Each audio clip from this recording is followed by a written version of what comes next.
2 Timothy states that all scripture is God-breathed and useful for the training of the servant of God. So when Starr met someone claiming to be Christ 26 years ago, he noticed that he often read the Bible. Why? Because he was trying to learn more about himself and who he is and what he is supposed to do. So he realized that he has many names, including Joseph, Moses, Solomon, Job, etc. So let's read. All scripture is God-breathed and useful for teaching, rebuking, correcting, and training in righteousness, so that the servant of God may be thoroughly equipped for every good work. 2 Timothy. So who is the servant of God? Moses, his servant. Whom also is his servant? My servant Job. So remember, the guy claiming to be Christ said he has many names. So watch. Joseph, the suffering servant. Joseph, servant. He said his name is Solomon. Solomon, humble, obedient servant. He said his name was David because King David named his favorite son Solomon after himself. So David, the servant of God. Who else is the servant of God? Job. So God repeatedly called Job his servant. And what is he? The angel of the Lord. So there are 12 angels named after the 12 tribes. And there are also these angels, such as Gabriel, Michael, Uriel, Raguel, Ramiel, Azrael, Zadkiel, Jeremiah. There's many different angels, as mentioned in the books of Esdras. In the books of Esdras, that was omitted out of the Ethiopian original tongues. So let's read. First books of Esdras, chapter 2. Jews, come from us, being come into Jerusalem, that rebellious and wicked city. In the Chronicles, what is written concerning these things, that city was rebellious, troubling both kings and cities. All that the Jews were rebellious and raised always wars. So let's watch what they're currently doing from that land.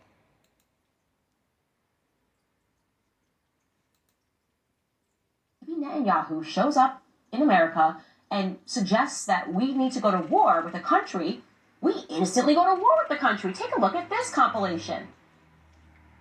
If you take away the Soviet Union and its chief proxy, the PLO, international terrorism would collapse. If you take out Saddam's regime, I guarantee you that it will have enormous positive reverberations on the region. Obviously, we'd like to see a regime change, at least I would, in Iran, just as I would like to see in Iraq. The question now is a practical question. What is the best place to proceed? It's not a question of whether Iraq's regime should be taken out, but when should it be taken out? It's not a question of whether you'd like to see a regime change in Iran, but how do it... Are there any other nations that you would recommend that the United States launch preemptive attacks upon at this point?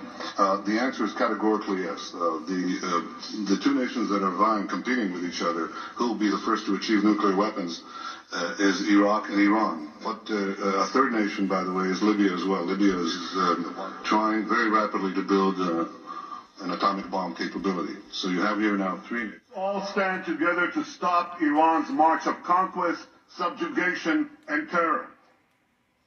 Iraq, Libya, Syria, he says it, we do it. And now he's saying that Iran might kill President Trump. And if he does, then we just better all say we're going to war right now and not. Well, we know better because we know to follow the Bible. And the Bible or the scriptures tell us what to do. So let's read second books of Esdras, chapter 7. There was sent unto me an angel who had been sent unto me the nights before. I said, speak on, my God. Why? Because the angel was God himself. So God himself is speaking to Esdras, who goes by the name of Moses. So, Lord Israel, I made the world, because for their sakes I made the world when Adam transgressed my statutes. Then were the entrances of the world made narrow, for the entrances of the elder world were wide and sure. They that live labor not to enter, they can never receive. O Lord, the righteous should inherit these, but ungodly shall perish. There is no judge above God, and none that have understanding above the highest. Many that perish in this life because they despise the law of God. For God hath given straight commandment to such as come, what they should do to live, even as they came, and when they should observe to avoid punishment. For the empty are empty things, for the full are full things. For my son Jesus will be revealed with those that be with him. After 7 days the world shall be raised. Jesus is basically Esdras' son. So the earth shall restore those that are asleep in her, and the Most High shall appear upon the seat of judgment, and misery shall pass away, and the long suffering shall have an end. Abraham, Moses, and Jesus after him for Israel in the time of Asham. David, Solomon, and Elias. The day of doom shall be the end of this time, and the beginning of immortality. In other words, Moses, Jesus, and Abraham are supposed to be together at the end of times. So I answered then and said, this is my first and last saying. What profit is for men now in this present time to live in heaviness, and after death to look for punishment? For what profit it unto us if there be promised us an immortal time, whereas we have done the works that bring death? There is promised us an everlasting hope. The glory of the Most High is kept to defend them which have led a weary life. There should be showed a paradise whose fruit endureth forever. This is the condition of the battle which man that is born upon the earth shall fight. If he overcome, but if he get victory, he shall receive the thing that I say. For this in life whereof Moses spoke unto the people. Remember, Moses was supposed to be here at the end of times. Chose their life that you mayest live by following the commandments. So who is Moses? Moses is his servant. And Job is his servant. So who is David?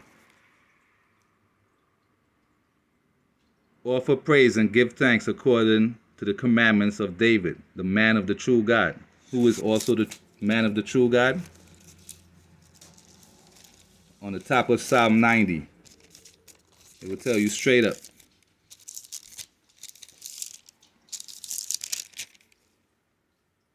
That Moses is a man of the true God. Remember, the guy claiming to be Christ says he has many names, including Moses and David. He also said that he's Ethiopian. So let's watch about Ethiopia. As well, a lot of people don't know that there are castles all throughout Ethiopia. We never see that on television. We always see the cats and the dudes in the mud huts and people starving in Ethiopia, but there are very well designed castles all over Ethiopia. And a lot of the Moors, you can see pictures and paintings of them in castles in Europe. You can look at old paintings and see this. Because life started in Ethiopia, then Ethiopians moved to Europe. Hello? Ethiopia. Where is that located? In the book of Isaiah, the Israelites were sent into slavery beyond the rivers of Ethiopia. In the book of Zephaniah, the Israelites were returned from beyond the rivers of Ethiopia. Then you come over to a map like this. This is from Princeton.edu. This is a 1644 map, and you see something like this. The Ethiopian Ocean.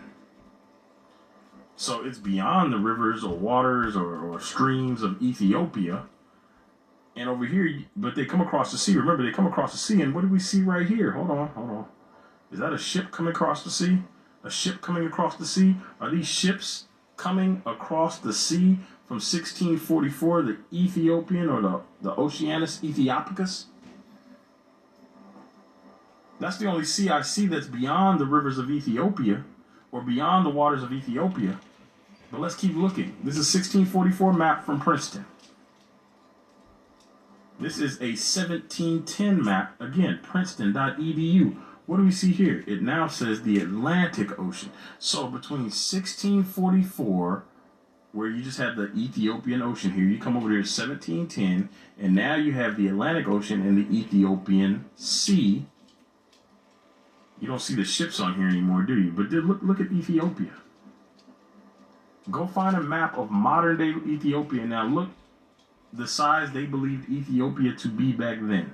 The entire continent used to be called Ethiopia. And Ethiopia stretched forth from, it seems that classical historians and geographers call the whole region from India to Egypt, both countries inclusive, by the name of Ethiopia. And in consequence, they regarded all the dark-skinned and black peoples who inhabited it as Ethiopians.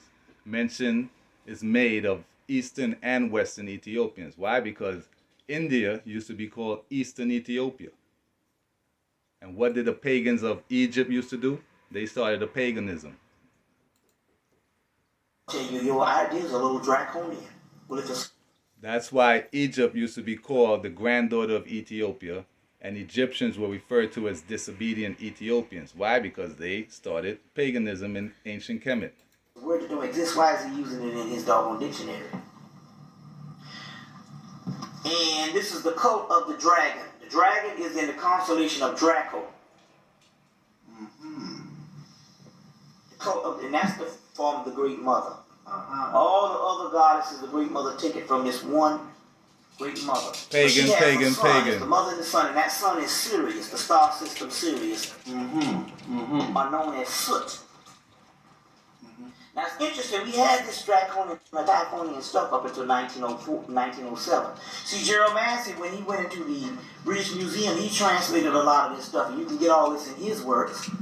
But after 1907, after he translated Book of the Beginning, 1881, and then Natural Genesis, 1888, and then finally in 1907 he does Ancient Egypt, Light of the World.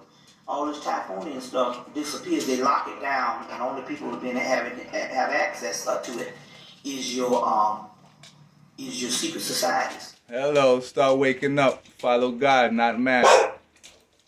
Humble yourself. Drop on this viper. Draco. Humble yourself, go down. Slither down on your belly. The serpent.